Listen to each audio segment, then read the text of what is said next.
Thursday, the 16th of July's learning. Let's go. Okay, read the question, read the text, sentence them, and your answer. Guys, pause me now. Why is Clive amazed? Parsnip? I can't believe you're a parsnip, said Clyde in amazement. We all thought you were a cool and funky carrot. Well, I am cool, funky, and fun, said Polly, climbing out of the pool, but I am not a carrot. Who would have thought that parsnip could be so interesting, said Clive. So why is Clive amazed? Clive is amazed because he believes that you cannot be, let me get my highlighter, you cannot be, that is not my highlighter, you cannot be cool and funky and fun unless you're a carrot. His mind is so closed in that he genuinely believes that the only vegetables in the whole wide world that are exciting are ones that look like him. So he's amazed. It's honestly blown his mind. He really thought, he went to bed every night and woke up in the morning and thought, only carrots are cool. Only carrots are cool and funky and fun. And Polly's come in. She has shown him, actually, tut, tut, tut. It's not only carrots that are cool and funky and fun, it's most people you get to know. Questions, sentence them, answers, and answer your questions. Pause me now. What did Polly want to go? No. Come on, Mrs. Upton. Why did Polly want to go to the carrot club?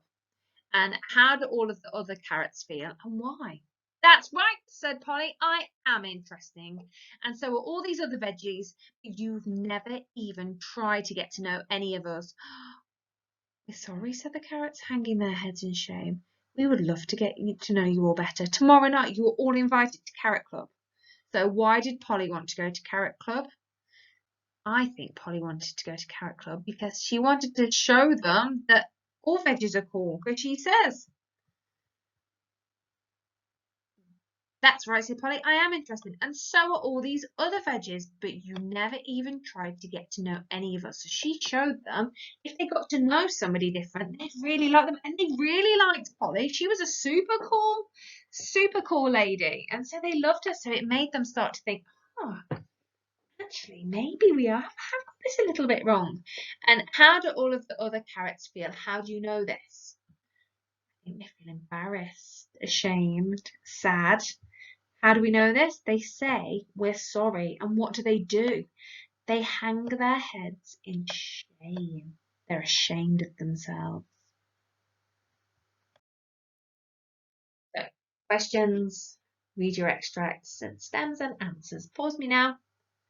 What is different about Carrot Club now?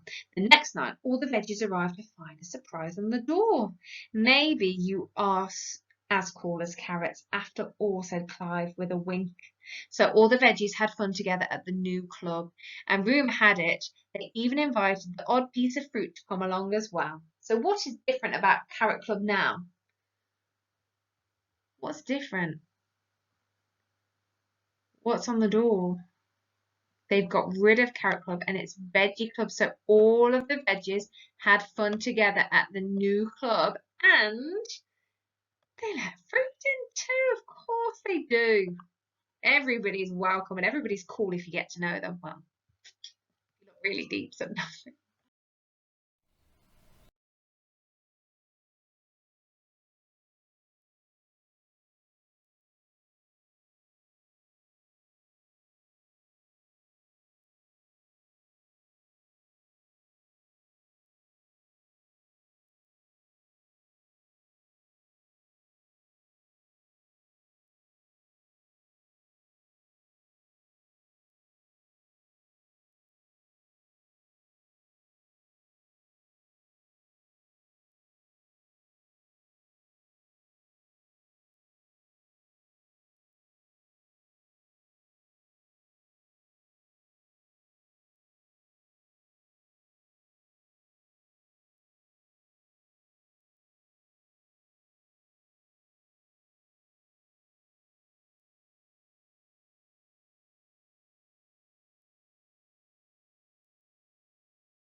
So this time we have 8 counters.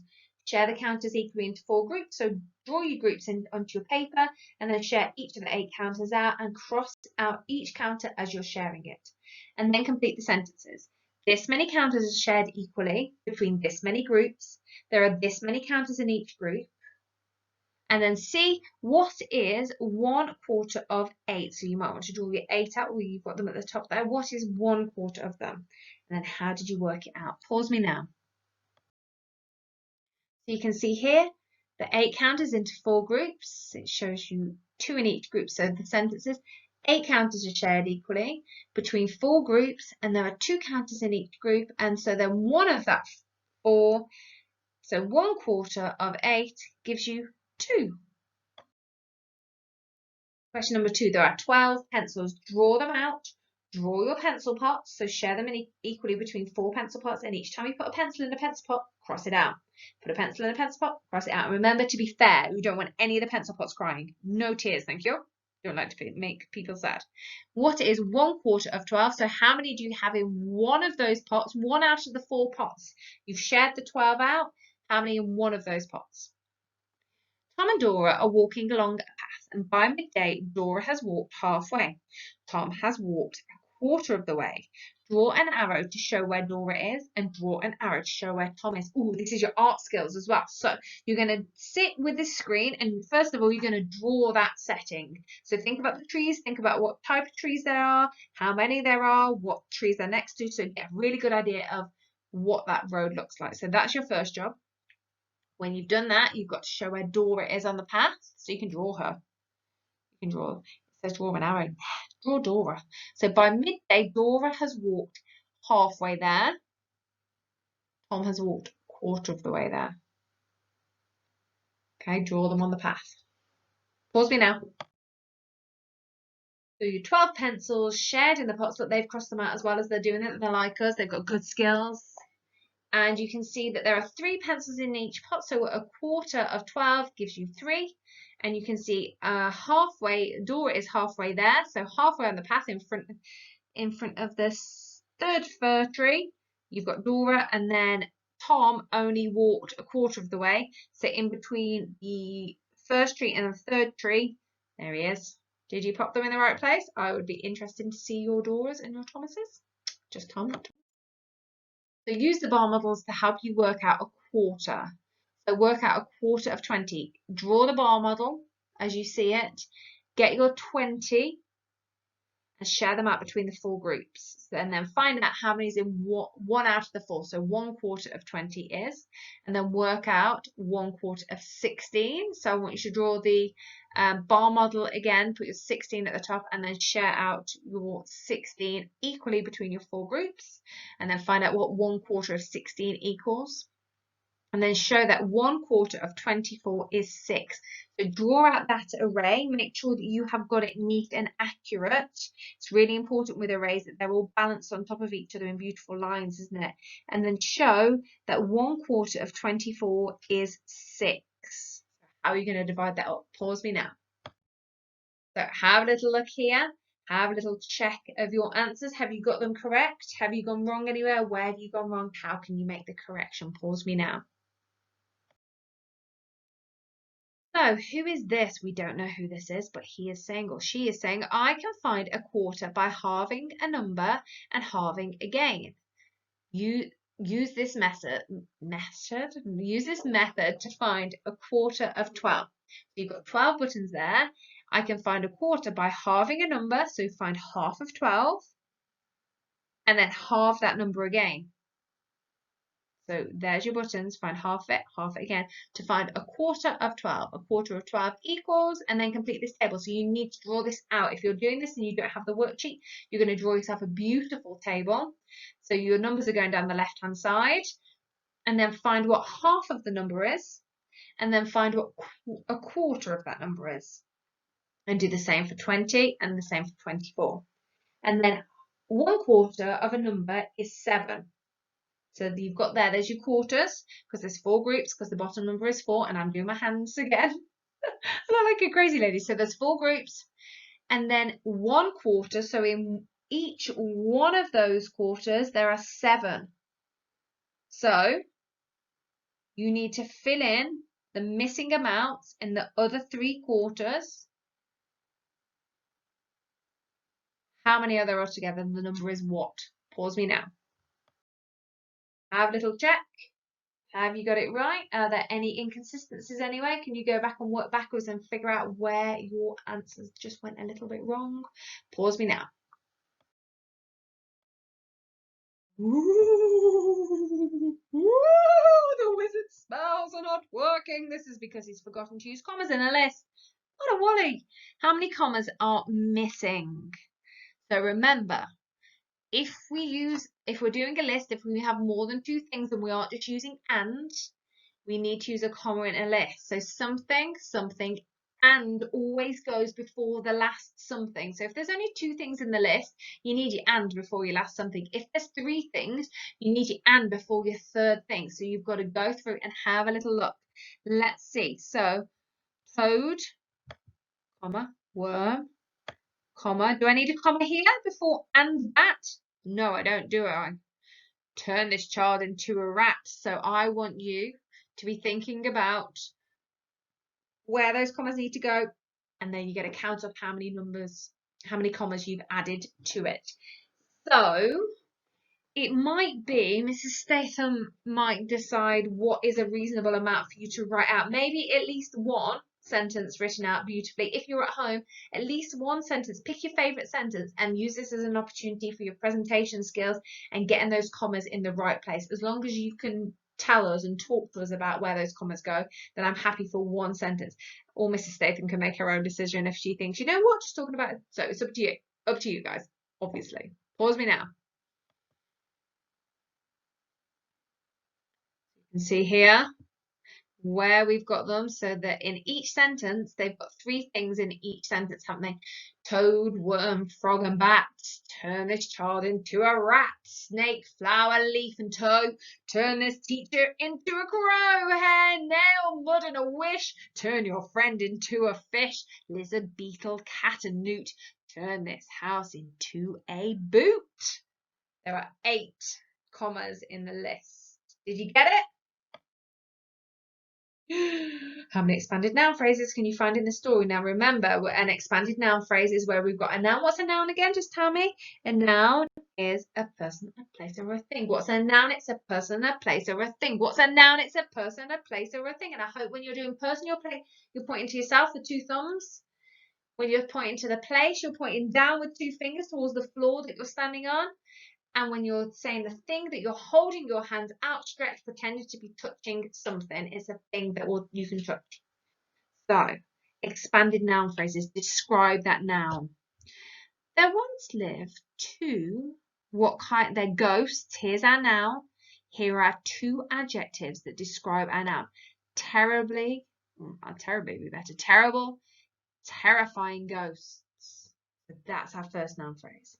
They love nothing more than playing. What did they like to play? Tricks. So nasty, mean tricks. So you've got to go through and count up how many expanded noun phrases you've got there. Pause me now.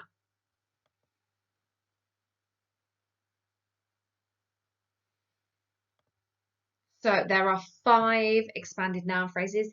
Terrible, terrifying ghosts. Nasty, mean tricks. Windy, moonlit, Halloween night. Innocent, unsuspecting children, and crumbling ancient gravestone.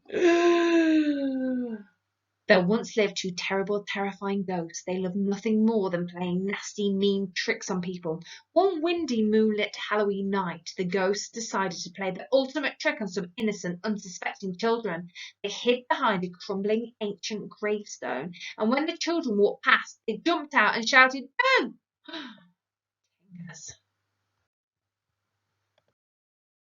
So 4, 6, 5, 2, 3, 1, 8, 5. We're getting out tomorrow. You might not be in school, so you might need to have a look tomorrow with me. Just me at home. You might need to log on, even if it's just the city end code and get out and escape. So we're going to go to South America, to Paradise Falls. You need a companion. Okay, you need somebody to go with you to Paradise Falls. So I want you to make an adventurer job advertisement to find a mate for your journey. You need somebody to come along with you. You don't want it to just be you. Mr. Fredrickson had Russell and Russell had Mr. Fredrickson. Find a buddy. So, wanted, one adventurer, tasks, navigate our way to where is it that we're going, help to what do we need to do to our aircraft, discover the animals and plants that live at. Now, you do not need to follow these guidelines specifically. This is just to help you. If you have your own amazing ideas about who you want, where you want to go, and what you want them to do that. This is for anybody that's thinking, I don't really know, then this is some ideas to help guide you through it. But they are not an exhaustive list. It says here, must be what, pick four. You don't have to pick four. If there are 6 things that you want, then use 6. If there's one must be, then you're only interested if they must be quiet and not have too much of an opinion because you know exactly what you want to do. That's all you need from them. They can be anything else. They can have the smelliest feet in the world. It doesn't matter, but you might want loads of things on what you will need. So it's up to you how you do this. This is just intended as a guide. It's a guide for you to describe who you want to come on an adventure, who would be the perfect companion on your adventure, and where do you want to go. It doesn't have to be South America and Paradise Falls. You can go anywhere you want. It might be helpful if we do the Paradise Falls because we've done some information about that, but it doesn't have to be. It doesn't have to be. It is yours, and I'm excited to hear all about them. So, what should we see in your job description? We should see a title, the name of the job that you're looking to employ them for. So an adventurer, that's what you're employing them for, isn't it? A list of tasks. So the things that you will be expecting them to be able to do.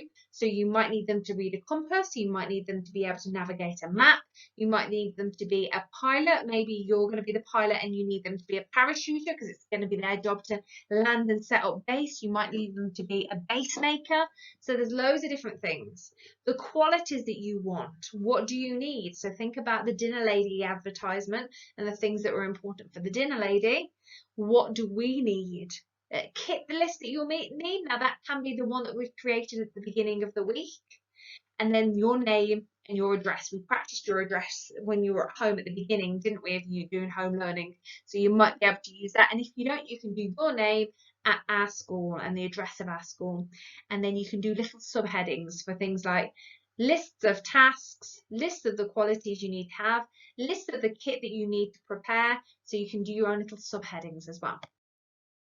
So here are some keywords, and here is the list of the things that we will expect to see if you are doing an advertisement for an adventurer. So pause me now, use this to write your adventure advertisement, your adventurer advertisement. Pause me now. We need to be looking at weather. Oh, disappeared. We need to be looking at weather. So I thought it might be interesting to have a little look through these slides on weather and some activities that we might be able to do. So I'd like you to have a think about what the word weather means, what different types of weather there are, what is the weather like today, and how do you know? What are your clues like in guided reading, looking for the clues? What are the clues? So the weather, what kind of weather is it? How will you find out about what the weather will be like tomorrow? So pause me now to have a think or a discussion about those questions. So the different weather, we have sunny, windy, rainy, we have sunny intervals, thunderstorms, and weather forecasts. So I thought it might be exciting if you pretended to be a weatherman or a weatherwoman, and you can talk us through what today is. So when they go to the weather, they go, thanks, Jane.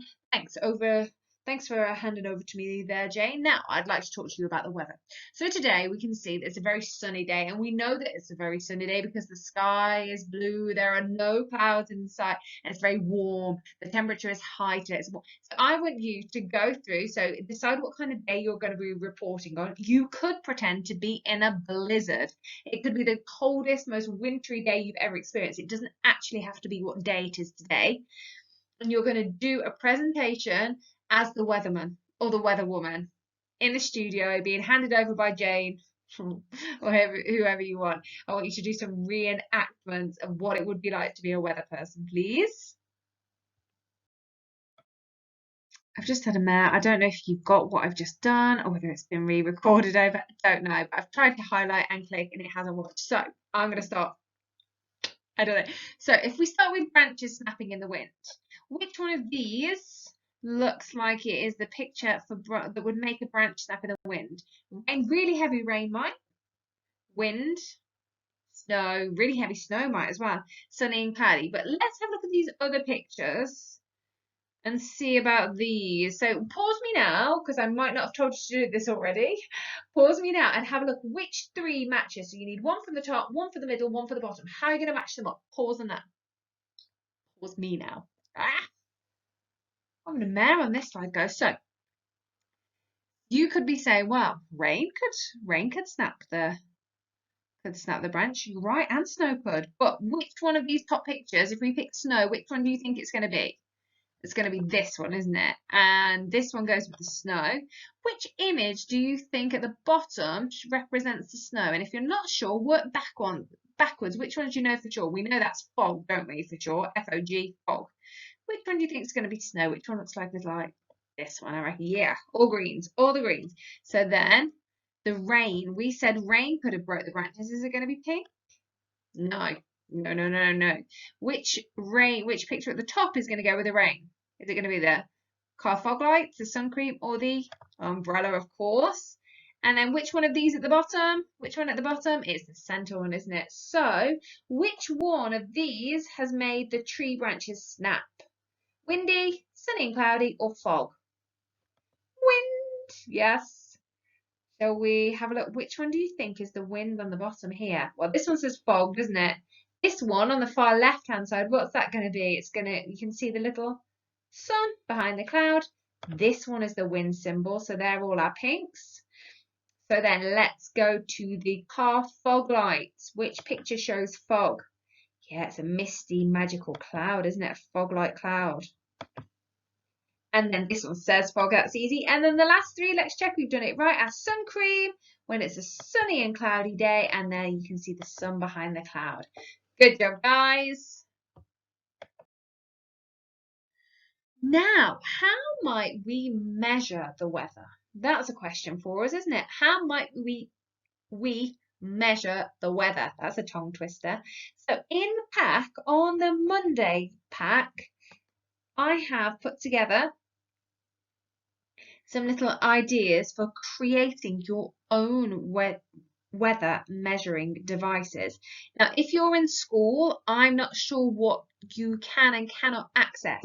I'm hoping a little cup and maybe some twigs. I was thinking maybe you might be able to use twigs from the wild area, from the forest area, to put all that together. I was hoping maybe you might be able to make a wind measure at least. Maybe if you're at home, you might be able to make a water measure. I know Mrs. Mullen has set that as one of your challenges. We did see a couple. If you've already done that, you obviously don't need to do it again because you'll have one in the garden. But if you can show me some of your results, because we've had some fierce rain, haven't we? So in the work pack on the Monday, there are some ideas of how you can do this. You can spread it out. You don't need to do it today. They're just some ideas. Now, this video is problematic. I can't download it. So I've got an image here, but I can't download it to my computer to upload it so that it just magically works for you guys. So what I have done is I've made a copy at the top of the BBC bite-sized clip. It's Z9G87TY. If you type in that into the top of the Google, then it will come up. Or you can just Google making weekly weather recordings and that video will come up and you can have a little peek at that video and give you some more information about weather stations. And this is what they would look like. Now, the thermometer, we can't make thermometers, but if you're in school, there might be a thermometer that you're able to put outside. We had one in our classroom for a little while, didn't we? That's how your rain gauge will look if you're at home or if you're able to create that. And then that majestic beast is what the wind direction. You're going to have a little think of, find out of where north, south, east and west is, aren't you? Maybe you need some grown-ups to help you do that if you don't have a compass. Phones have compasses, so you'll be able to find that information out by using your phone. And then I have included in the work booklet a weather report. Now, you don't need to download that weather report to be able to write a weather report. You can have a look on the screen right now. Actually, I'm going to put a bigger one on. I'll add an extra screen in after this one to do a bigger one so that you can get an idea of what it is that we need to look at. I'll do that now. Here I've blown up the sheet a little bit, so if you are at home or if you're in school, and it's tricky getting everything printed out, isn't it? So you can create your own weather report replicating this. So you can put a date and a season at the top, and then you can put what the weather is like today. You can draw an image. Today it has been, it is spelt. So there's some words underneath that you can use to include that, and then you can create yourself a little weather chart. And every day when you come into school, or when you wake up in the morning, or before you go to bed in the evening, you can create your own little weather chart, and we can keep a tab of what the weather's like. Now, you might not be able to do the temperature, you might not be able to do the rainfall, you might not, whichever it is that you have made and created to be able to record, then you can fill that in. You can also talk about, you can do the little symbols if you wanted to. So on the Monday workbook, there's the little symbols that you can use. So you can make it and add to it however you want, but it would be lovely to be able to see a weather chart where I can see a real clear picture of what the weather has been like. So the little weather report that we did at the beginning of this, I wonder how much more information we've got and that we feel like we've learnt about being a weather reporter. I wonder if we can do a week's weather report. So have a look at your little table of results that you've been keeping, and you can do a reflective. This week, the weather has been, and you can take us through each day and talk to us about the different things that you know and that you've recorded about each day's weather. I would love to see some videos. I'd love to see your charts. However you do it, I would love to see your weather reports for a week. And then the next few slides are the slides that we had before on the CC stuff. I know you've started to work your way through some of these, but I know there's still some activities that some of you haven't worked your way through yet. So I thought, you know what, I'm just going to keep all this together, and then it's a pick and choose what it is that you'd like to do, isn't it? So here is the time capsule where you can create a news report about your experience of lockdown. You could do a diary entry. You could also do a diary entry if you're in school now. If I know things are changing all the time, so you might have a different diary that you could write in now. These are some little things that we talked about. Now more and more of you are coming back into school, so this might not be as appropriate, but still some of you are at home, so you might like to do this. This is the pen pal option, which I thought was a fabulous idea. You could really make somebody's heart sing, couldn't you, with this one? Then we've got the little book of lockdown. So we're doing the digital book in school, aren't we? So how are you guys getting on with that one? Have we got any information that you want to forward on to me? Because I'd love to see that. And then this is our connected curriculum menu challenge board, and I know that some of you guys in school have been starting to work on this, and it has been fabulous. Mrs. Statham and Miss Budden have been talking about all the beautiful things that you're doing, and I'm very impressed, very, very impressed. So I thought I'd pop this on here as well in case there's anything in there you want to keep on beavering away with. Good job, guys.